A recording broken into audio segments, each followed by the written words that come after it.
শেষ পর্যন্ত বোধহয় পদত্যাগ করেই ফেললেন উপদেষ্টা নাহিদ ইসলাম পদত্যাগ করেছেন সেরকম খবরই বোঝা যাচ্ছে। শেষ পর্যন্ত কি ঘটল এবং নতুন ছাত্রদের দলে কি ঘটতে যাচ্ছে সেই আলোচনাই করব এই ভিডিওতে। থাকবেন পলিটিক্স টিভির নিয়মিত আয়োজনে।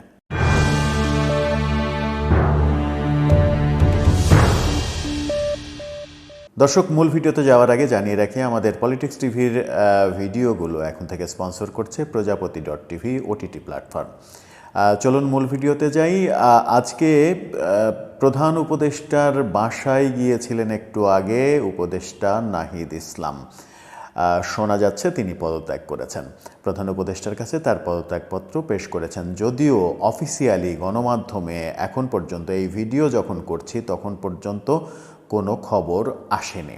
খবর না আসলেও গণমাধ্যম যে অনুসন্ধানটা চালিয়েছে সেই অনুসন্ধানে জানা যাচ্ছে নাহিদ ইসলাম প্রধান উপদেষ্টার বাসায় ঢুকেছিলেন সন্ধ্যার আগে এবং তিনি প্রধান উপদেষ্টার বাসায় যখন ঢোকেন তখন পতাকাবাহী গাড়িতে গিয়েছিলেন। তার গাড়িতে পতাকা ছিল। তিনি যখন প্রধান উপদেষ্টার বাসা যমুনা ত্যাগ করেন তখন তার গাড়িতে পতাকা ছিল না। পতাকাবিহীন গাড়িতে তিনি সেই বাসা ত্যাগ করেন এবং সম্ভবত সেটা ভিন্ন একটি গাড়িতে তিনি তার বাসা, প্রধান উপদেষ্টার বাসা ত্যাগ করেন। সেই দৃশ্য যখন গণমাধ্যমে এসেছে, সেই ছবি যখন গণমাধ্যমে এসেছে তার পতাকাবিহীন গাড়ি, তখন এটা নিশ্চিত করেই ধারণা করে নেওয়া যায় যে উপদেষ্টা নাহিদ ইসলাম পদত্যাগ করেছেন। পদত্যাগ করলে তার আর পতাকা উড়িয়ে গাড়িতে চড়ার কোনো অধিকার থাকে না, সে কারণেই পতাকাবিহীন গাড়িতে তিনি বেরিয়ে আসলেন। অর্থাৎ তার উপদেষ্টার যে অধ্যায়, সেই উপদেষ্টা অধ্যায় শেষ হয়ে গেল। ছাত্রদের মধ্যে একজন উপদেষ্টা ঝরে গেলেন, বাকি দুইজন থাকলেন, আসিফ মাহমুদ এবং মাহফুজ আবদুল্লাহ। এই দুজন কবে নাগাদ পদত্যাগ করছেন সেটাও একটা রহস্যের ব্যাপার। তারা হয়তো খুব শীঘ্রই পদত্যাগ করছেন না, যেহেতু তারা ছাত্রদের দলে সরাসরি কোনো জায়গা পাচ্ছেন না, কোনো পদপদবি, বড় পদপদবি, লোভনীয় পদপদবি পাচ্ছেন না, সেই কারণে তারা সরকারে থাকছেন এবং সরকারে থেকেই ছাত্রদের এই নতুন রাজনৈতিক দলকে যতটা পৃষ্ঠপোষকতা করা যায় সেই লক্ষ্যেই বোধহয় তারা সরকারে থেকে যাচ্ছেন। নাহিদ ইসলামই হতে যাচ্ছেন ছাত্রদের নতুন দল, সেই দলের প্রধান আহ্বায়ক হতে যাচ্ছেন নাহিদ ইসলাম। যদিও সদস্য সচিব কে হবে সেটা নিয়ে রীতিমতো একেবারে তালগোল অবস্থা, কামড়াকামড়ি অবস্থা। তাদের মধ্যে ভাঙনের সৃষ্টি হয়েছে। বৈষম্যবিরোধী ছাত্র আন্দোলন এক অর্থে ভেঙে গেছে, নতুন একটা ছাত্র সংগঠনের জন্ম হয়েছে। নেতৃত্বের দ্বন্দ্ব সেখানে চরম আকার ধারণ করেছে। শেষ পর্যন্ত শোনা যাচ্ছে আক্তার হোসেনই হতে যাচ্ছেন এই নতুন রাজনৈতিক দলের সদস্য সচিব।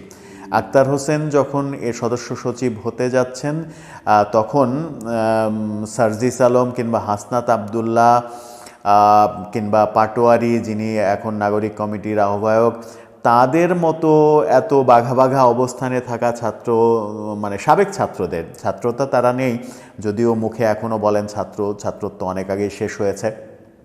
তাদের অবস্থান কি হবে সেটা এখন পর্যন্ত রহস্যজনক অবস্থা। তবে তাদের মধ্যে যে নেতৃত্বের কোন্দল খুব সহসা দূর হচ্ছে না এটা নিশ্চিত করে বলা যায়। এটাও শোনা যাচ্ছে যে আগামী 26শে ফেব্রুয়ারি আনুষ্ঠানিকভাবে নতুন রাজনৈতিক দলের ঘোষণা দেওয়া হবে, নাম ঘোষণা করা হবে, কমিটি ঘোষণা করা হবে এবং সেটা মানিক মিয়া এভিনিউতে করা হতে পারে, সংসদের রাস্তায় করা হতে পারে, এমনটাও শোনা যাচ্ছে। সংসদের রাস্তায় কেন করা হবে, রাস্তা বন্ধ করে সেটা কেন করা হবে সেটা আর একটা বিতর্ক। কেন সেটা সোহরাওয়ার্দী উদ্যানের মতো একটা মাঠে হবে না, কেন সংসদের সামনে করতে হবে, সেটার মাঝে যা হয়তো তারাই ভালো বুঝবেন। নতুন রাজনৈতিক দল আসছে, তাদের স্বপ্ন অনেক, তারা এবারেই ক্ষমতায় যেতে চায়, যদি না পারে তাহলে প্রধান বিরোধী দল অন্তত হতে চায়, তেমনটাই তাদের টার্গেট, যে টার্গেট তারা সরাসরি ঘোষণাও করেছে। দল ঘোষণা না হতেই টার্গেট ঘোষণা করে ফেলেছে, সেহেতু তাদের শেষ পর্যন্ত কি অবস্থা হয় সেটাই এখন দেখার বিষয়। এখন দেখা যাক শেষ পর্যন্ত কোন দিকে যায়। দর্শক, আপনার কি মনে হয় ছাত্রদের এই নতুন সংগঠনে, নতুন রাজনৈতিক দলে শেষ পর্যন্ত কি ঘটতে চলেছে? তারা শুরুর আগেই যে নেতৃত্বের কোন্দলে জড়িয়ে পড়েছে সেই নেতৃত্বের কোন্দলটা শেষ পর্যন্ত তারা কাটিয়ে উঠতে পারে কিনা, কাটিয়ে উঠে তারা ভালোভাবে যাত্রা শুরু করতে পারে কিনা, আপনার মতামত জানিয়ে লিখতে পারেন আমাদের কমেন্ট বক্সে।